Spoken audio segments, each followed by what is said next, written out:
사사기 6장 19절부터 24절입니다.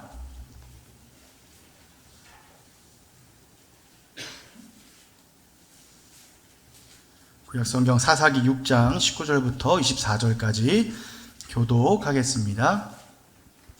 기드온이 가서 염소 새끼 하나를 준비하고 가루 한 에바로 무교병을 만들고 고기를 소쿠리에 담고 그걸 양푼에 담아 상수리 나무 아래 그에게로 가져다가 드리매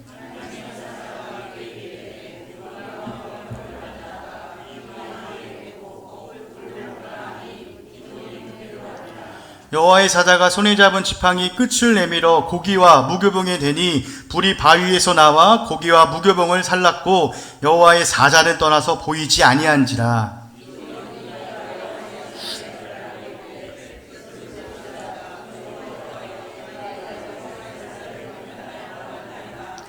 여호와께서 그에게 이르시되 너는 안심하라 두려워하지 말라 죽지 아니하리라 하시니라.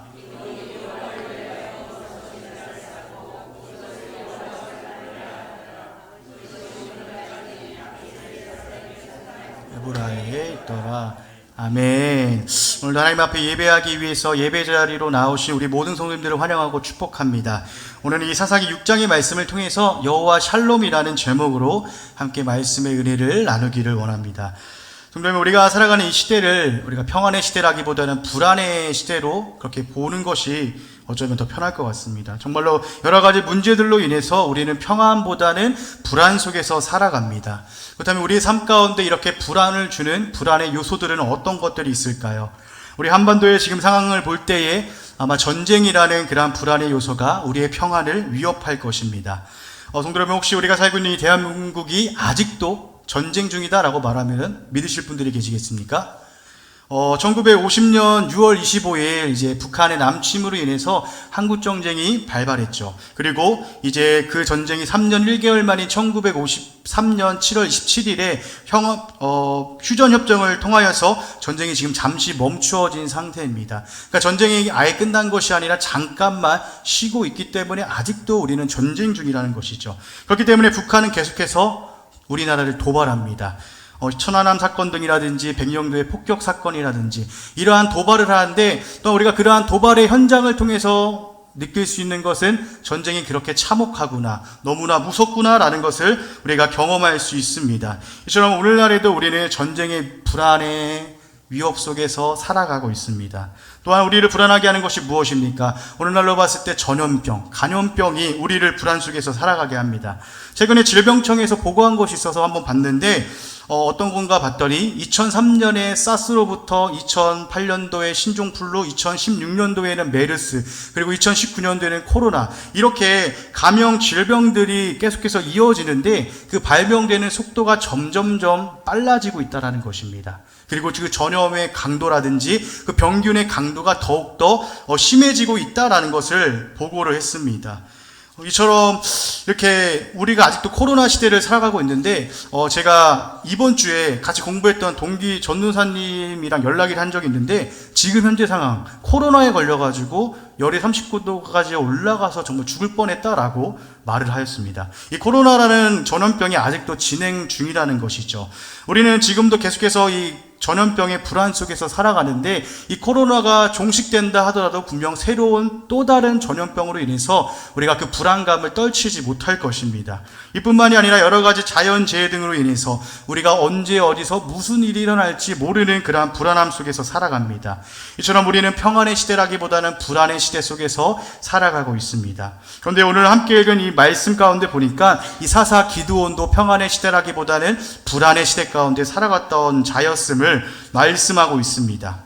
그러나 그랬던 이 기드온도 그 불안의 시대 속에서 그가 여호와 샬롬을 선포하는 것을 우리로 하여금 보게 하시는데, 이 말은 우리말로 번역하면은 하나님은 평강이시다, 평강의 하나님이다 라는 말입니다. 그가 분명 두려워 떨며 불안해하고 있을 그때에 하나님께서 그에게 말씀하시기를 너는 안심하라, 그러니까 너는 평안하라, 두려워하지 말라라고 말씀하십니다. 이에 기드온이 그 자리에서 제단을 쌓고 그것을 여호와 샬롬이라고 선포하죠.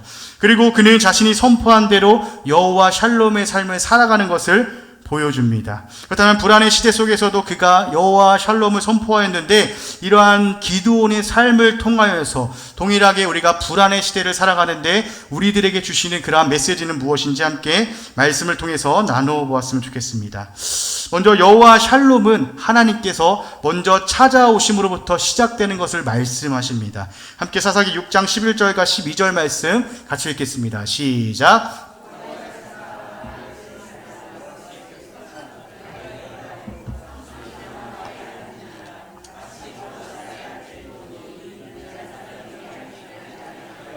밀 포도주 틀에서 타작하더니 여호와의 사자가 기드온에게 나타나 이르되 큰 용사여 여호와께서 너와 함께 계시도다. 아멘. 아멘. 지금 기드온이 무엇을 하고 있을 때 여호와의 사자가 그에게 나타납니까? 보니까 기드온이 미디안 사람들에게 알리지 아니하려 하여, 다시 말해서 미디안 사람들에게 들키지 않으려고 몰래 숨어서 밀을 타작하고 있을 바로 그때에 하나님께서 기드온에게 찾아오십니다. 사사기 6장 1절 말씀 가운데 보시면은 이스라엘 백성들이 또다시 여호와의 목전에서 여호와의 눈앞에서 또 악을 행합니다. 이에 하나님께서는 진노하셨고 그러므로 7년 동안 그들을 미디안의 손에 넘겨주십니다. 이 미디안 사람들은 어떤 사람이냐면은 유목민족입니다. 여기저기를 돌아다니는 자들이죠. 그런데 이스라엘 백성들이 농사를 지을 때가 되면은 그들이 와서 농작물을 망쳐버리고 먹을 것들을 하나도 남김없이 다 빼앗아가 버립니다. 이 일을 무려 7년 동안이나 그들이 당하였기 때문에 지금 기드온이 미디안 사람들에게 들키지 않으려고, 먹을 것을 빼앗기지 않으려고 몰래 숨어서 지금 밀을 타작하였던 것입니다.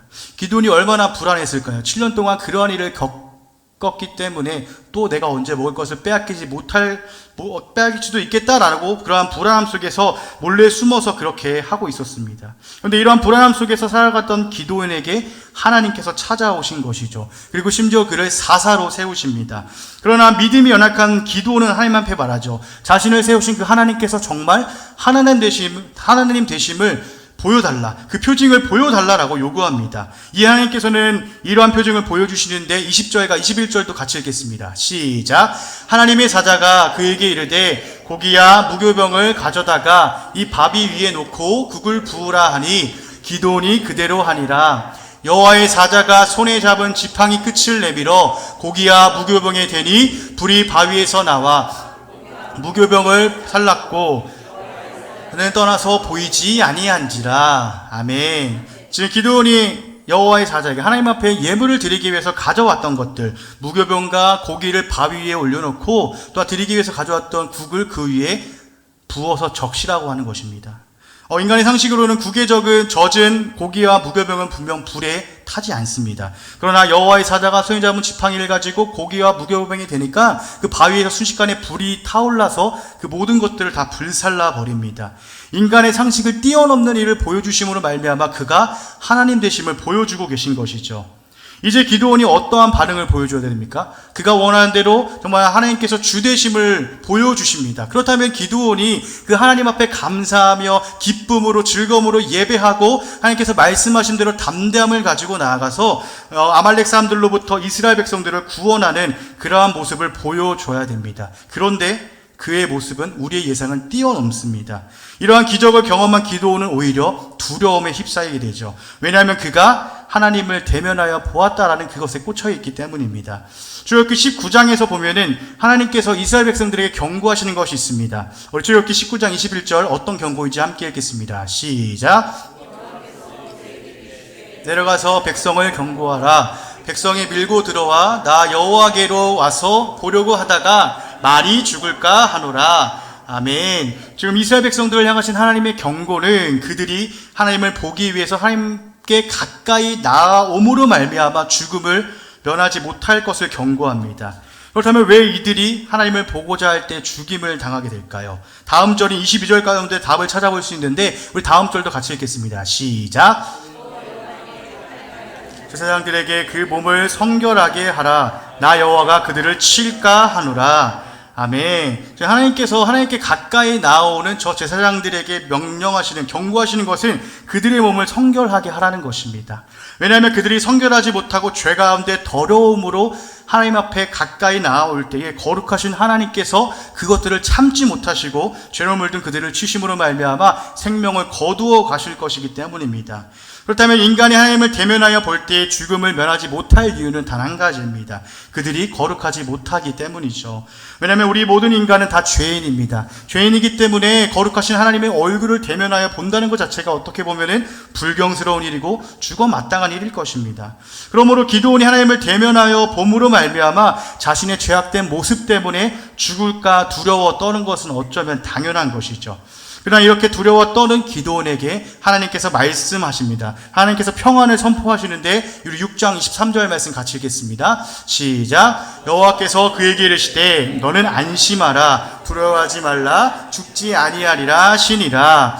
아멘. 지금 너는 안심하라, 그러니까 평안하라고 샬롬을 지금 말씀하고 선포하십니다. 이에 기드온도 반응하죠. 여호와 샬롬을 그도 선포합니다. 사랑하는 성도 여러분, 기억해야 될 것은 여호와 샬롬은 하나님께서 먼저 우리에게 찾아오심으로 말미암아 시작된다는 것입니다. 기드온이 불안의 시대 속에서, 불안 속에서 몰래 미를 타작할 때에 그 평강의 하나님께서 먼저 찾아와 그를 만나 주셨고, 하나님을 대면하여 봄으로 말미암아 그가 죽을 것을 두려워하고 불안에 떨고 있을 때에 평강의 하나님께서 먼저 그에게 평안을 선포하셨습니다.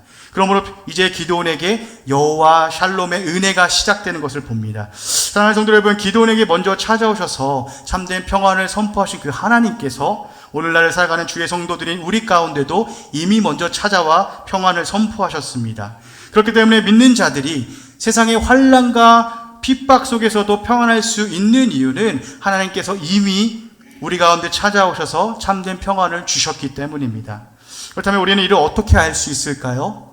우리 안에 성령님이 거하심을 통해서 우리가 알 수 있습니다. 왜냐하면 성령께서 우리 안에 거하신다는 것은 우리 안에 하나님의 샬롬, 참된 평안이 시작됨을 의미하기 때문이죠. 그러므로 사랑하는 성도 여러분, 오늘도 내일도 매일의 삶 속에서 하나님께서 이미 우리에게 선포하시고 시작하신 그 참된 평안을 경험하시고 그 삶으로 누리시기를 간절히 소망합니다. 두 번째로 여호와 샬롬은 하나님께서 우리와 함께 하심으로 가능하다는 것을 말씀하십니다. 다르게 표현하면은 우리가 하나님을 떠날 때 참된 평안을 누릴 수 없다라는 것이죠. 하나님께서 기드온에게 찾아오셔서 그에게 말씀하신 것은 내가 너와 함께 하겠다입니다. 그러나 기드온은 어떻습니까? 믿음이 연약해서 자신은 할 수 없다고, 나는 할 수 없다라고 여러 가지 핑계를 댑니다. 그러나 그럼에도 다시 한번 하나님께서 기드온에게 말씀하신 것은 내가 너와 반드시 함께 하겠다였습니다. 그러므로 하나님께서 진정 그와 함께 하심을 느낄 때에 기드온이 여호와 샬롬을 선포하게 됨을 보게 됩니다. 그렇다면 왜 여호와 샬롬은 하나님께서 우리와 함께 하실 때 가능할까요? 우리는 예수님의 말씀에서 그 힌트를 찾아볼 수 있는데요. 요한복음 16장 32절 33절 같이 읽겠습니다. 시작. 보라, 너희가 다 각각 제 곳으로 흩어지고 나를 혼자 둘 때가 오나니 벌써 왔도다. 그러나 내가 혼자 있는 것이 아니라 아버지께서 나와 함께 계시느니라. 이것을 너희에게 이르는 것은 너희로 내 안에서 평안을 누리게 하려 함이라. 세상에서는 너희가 환난을 당하나 담대하라. 내가 세상을 이기었노라. 아멘. 이 말씀은 이제 예수님께서 잡히시기 전 거의 마지막으로 제자들에게 하신 말씀입니다. 이제 예수님께서 잡히실 때에 그의 제자들은 모두 다 흩어지게 됩니다. 그러므로 겉으로 보기에는 예수님이 혼자 남게 되죠. 그러나 예수님께서 말씀하신 것은 하나님 아버지께서 예수님과 함께 하시기 때문에 예수님은 결코 혼자가 아니라는 것입니다. 그리고 이러한 말씀하신 이유는 예수님께서 하나님 아버지와 함께 하실 때에 두렵지 않고 평안하셨듯이 그들도 예수님 안에 거할 때에 그러한 참된 평안을 누리게 하시기 위해서 말씀하신 것입니다. 제가 5월 달에 하연이와 단둘이 이렇게 데이트를 한 적이 있는데요. 그날이 빨간 날이고 공교롭게도 월요일이어서 제가 하연이와 둘이서 이렇게 데이트를 하는 시간을 가졌습니다. 안성에 있는 팜랜드라는 곳에 가서 이렇게 놀았는데 먹고 맛있는 것도 먹고, 그 재밌는 것도 보고, 여러 가지 구경도 하고, 그리고 놀이기구를 타고 이렇게 즐거운 시간을 보냈습니다. 근데 이제 집에 갈 시간이 되었습니다. 우리 아이들이 집에 갈 시간이 되면 집에 가기 싫어서 그렇게 땡깡을 부리죠. 근데 제가 잘 타일러서 이제 어떻게 해서 그 정문을 나와서 주차장으로 걸어가고 있었습니다. 근데 이제 주차장으로 걸어가는데 옆에 있는 꽃들이 있으니까 그곳에 가서 계속 머물러 있고 집에 안 가려고 합니다. 거기다 자꾸만 옆길로 자꾸만 새려고 하는 것이죠. 그래서 또 옆길로 새서 자꾸 걸로 가길래 제가 한번 몰래 숨어봤습니다. 그 쓰레기통을 비치하기 위해서 만든 그 나무 상자 뒤로 몰래 숨어서 지켜봤는데 처음에는 아빠가 하도 장난을 치니까 또 장난치겠거니 하고 그냥 웃으면서 아빠를 찾습니다. 그러다가 시간이 지나도 아빠가 나타나지 않으니까 점점점 그 얼굴에서 그 웃음이 사라지고 근심과 걱정에 얼굴을 하기 시작합니다. 그러다가 제가 봤을 때 이제 울 때가 돼가지고 이제 울면 안 되니까 딱 나타났더니 그제서야 얼굴에서 화색이 돌고 웃기 시작합니다. 무엇을 말하고자 하냐면은 아빠 곁에 있을 때, 반대로 아빠 품 안에 거하고 있을 때 하연이가 마음의 평안해서 장난도 치고 그렇게 행동하는데 아빠가 곁에 없으니까, 아빠가 눈에 보이지 않으니까 하연이 마음 가운데 두려움과 그 불안의 마음이 일어나기 시작했다는 것입니다. 이처럼 우리가 하나님 아버지 품에 안겨 있을 때에는 참으로 평안합니다. 그러나 하나님의 품을 떠나 있을 때 우리는 언제나 두려움과 불안에 휩싸이게 된다는 것을 말씀드리는 것입니다. 그러면 우리가 참된 평안을 얻기 위해서는 하나님 아버지 품 안에 꼭 안겨 있어야 됩니다. 예수님 안에 머물러 있어야 된다는 것이죠. 예수님 안에 머물러 있을 때 예수님과 함께 하셨던 그 하나님 아버지께서 우리와도 함께하여 주신다는 것입니다. 사랑하는 성도 여러분, 이처럼 참된 평안은 우리가 예수님 안에 온전히 머물러 있을 때 가능합니다. 우리가 예수님 안에 온전히 머물러 있을 때 비로소 우리도 예수님께서 누리셨던 그 참된 평안을 누릴 수 있다라는 것이죠. 그렇다면 우리는 지금 예수님 안에 머물고 있는 삶을 살고 있는가 한번 되돌아봐야겠죠.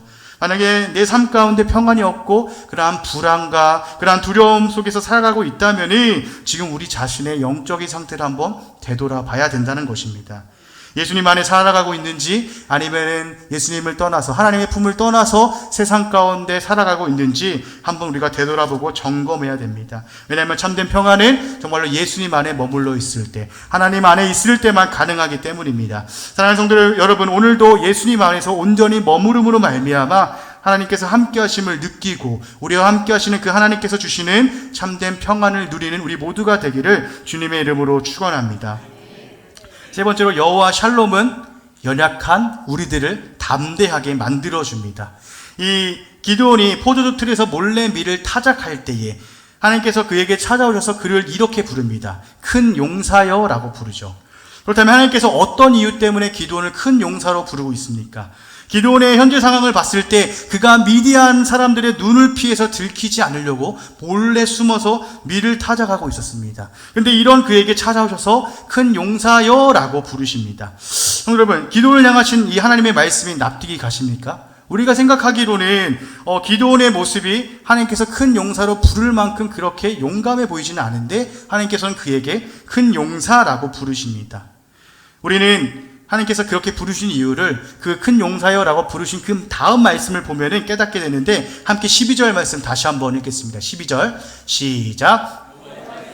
기드온에게 나타나리니 너와 함께 하시도다. 아멘. 왜 기드온이 큰 용사입니까? 그가 용기가 많기 때문에 큰 용사가 아니라 여호와 하나님께서 그와 함께 하시기 때문에 그가 큰 용사가 되는 것입니다. 그렇습니다. 성도 여러분, 우리는 생각하기로는 분명 삼손처럼 그렇게 힘이 강력하고 다윗처럼 뛰어난 전술과 전략을 가지고 싸움을 잘해야지, 굳건한 왕권이 있어야지 그러한 큰 용사일 것 같지만, 하나님께서 말씀하시는 큰 용사는 하나님께서 함께 하시는 사람이 큰 용사인 것입니다. 그렇기 때문에 하나님께서 함께 하시는 기드온이 큰 용사인 것이죠. 그렇지만 기드온은 오늘 말씀 가운데 보면은 이러한 사실들을 전혀 깨닫지 못하고 자신의 영적인 무지를 드러내면서 하나님 앞에 반박하며 말합니다. 어떠한 모습인지 13절 말씀도 같이 읽겠습니다. 13절 시작. 기드온이 그에게 대답하되 오 나의 주여, 여호와께서 우리와 함께 계시면 어찌하여 이 모든 일이 우리에게 일어났나이까? 또 우리 조상들이 일찍이 우리에게 이르기를 여호와께서 우리를 애굽에서 올라오게 하신 것이 아니냐 한 그 모든 이적이 어디 있나이까? 여호와께서 우리를 버리사 미디안의 손에 우리를 넘겨주셨나이다 하니, 아멘. 지금 기도는 하나님의 말씀에 반박합니다. 하나님께서 함께 계시는데 어떻게 이스라엘에 이러한 일들이, 이러한 고난들이 일어날 수 있느냐고 지금 반박을 하는 것이죠. 그리고 이는 하나님께서 자신들을, 이스라엘을 버리신 결과라고 그가 말합니다. 사실 기도원의 말이 결코 틀리지 않았죠. 왜냐하면 하나님께서 그들을 미디안의 손에 넘겨주신 것이기 때문입니다. 그러나 기드온은 그들을 미디안에 넘겨주신 그 이유를 몰랐던 것 같습니다. 아까 1절에서 보셨듯이 이스라엘 백성들이 하나님의 목전에서, 하나님의 그 눈앞에서 악을 행하였기 때문에 그들을 벌하시는 것인데, 지금 기드온은 그것들을 깨닫지 못하고 영적인 무지를 드러내고 반박하고 있습니다. 하지만 하나님께서는 다시 그에게 말씀하시기를, 너는 가서 너의 힘으로 이스라엘을 미디안의 손에서 구원하라. 내가 너를 보낸 것이 아니냐라고 기드온을 사사로 부르셨다는 것을 명확하게 얘기하시죠. 하나님께서 그와 함께 하시기 때문에 그는 큰 용사가 되어서 이스라엘 백성들을 이끌고 가서 미디안을 물리쳐야 했습니다. 그러나 기드온은 다시금 자신의 연약한 믿음을 드러냅니다. 어떤 것이냐면은 자신의 가문이 므낫세 지파 중에 가장 작은 가문이다라고 말을 하고, 기드온 자신이 자신의 그 아버지의 가문에서 가장 작은 자라고 말합니다. 하지만 실상 봤을 때 기드온의 아버지는 므낫세 지파에서 굉장히 영향력 있는 사람이었고, 기드온은 오늘 말씀 가운데 보니까 미디안의 그러한 억압 속에서, 고난 속에서도 염소를 드릴 만큼 힘이 있는 자였습니다. 제가 하나님이었으면 이 기드온 그냥 내쳐버리고 다른 사람을 세워서 이스라엘을 구원하게 했을 것 같은데, 우리 하나님께서는 다시 한번 그에게 이렇게 말씀하십니다. 16절 말씀 어떻게 말씀하신지 같이 읽겠습니다. 시작.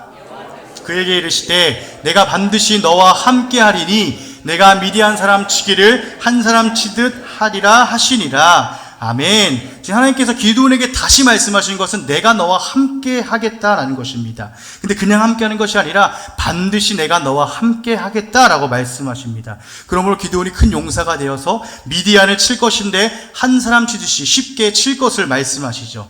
이에 정말로 기드온은 담대함을 얻어서 우리가 잘 알듯이 300용사를 이끌고 가서 미디안을 하나님의 말씀대로 한 사람 치듯이 치는 모습을 보여줍니다. 이스라엘을 미디안의 손에서 구원하라 하신 하나님의 말씀대로 정말 그가 미디안으로부터 이스라엘을 구원하는 모습을 담대하게 이루어가는 것을 보여줍니다. 그리고 이 모든 것이 여호와 샬롬, 평강의 하나님께서 그와 함께 하실 때 그가 담대함을 얻어서 가능했다는 것을 우리에게 말씀하여 주시는 것이죠. 사랑하는 성도 여러분, 기드온만 하나님의 큰 용사입니까? 우리도 하나님의 큰 용사입니다. 이 땅 가운데 미디안과도 같은 우리의 대적 원수 마귀를 우리가 큰 용사가 되어서 물리쳐야 됩니다.